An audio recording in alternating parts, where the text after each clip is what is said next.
siamo pronti a partire, anche se un po' questa notizia della morte di Papa Francesco ha sicuramente un po' cambiato i piani, sia diciamo i piani di programmazione, quindi rispetto all'evento organizzato dal Dicastero, cioè appunto dalla Chiesa Universale. È stata sospesa la festa per gli adolescenti del sabato sera, è stata tolta la canonizzazione di Carlo Acutis durante la messa della domenica mattina. Ecco. Ciò nonostante siamo pronti per partire, l'evento è confermato. Saranno accompagnati dal diario del pellegrino, dalla maglietta e da un braccialetto arancione, ma sarà soprattutto la voglia di stare insieme da pellegrini a muovere i 2200 giovanissimi che partiranno il 25 aprile dalla diocesi di Padova con 33 pullman e un treno speciale e fino al 27 aprile vivranno a Roma il Giubileo degli adolescenti.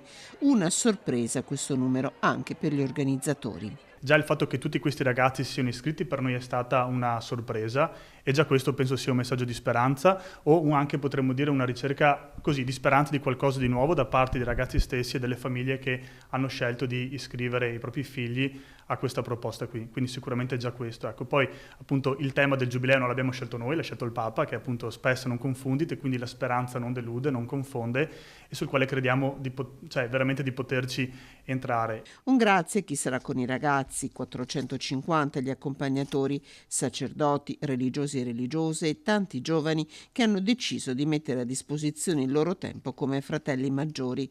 Sabato mattina i pellegrini adolescenti potranno partecipare al funerale di Papa Francesco e poi con il vescovo Claudio e tutti i 12.000 giovanissimi arrivati dalle diocesi del Triveneto attraverseranno la Porta Santa. Il sabato come Triveneto vivremo il passaggio della Porta Santa, San Paolo fuori le mura e quindi la professione di fede tutti insieme sarà continuamente un modo per cercare di portarli, intanto a dare loro un annuncio e a provocarli anche per provare a capire il loro cammino di fede, a che punto sia la loro storia personale, dove li sta portando.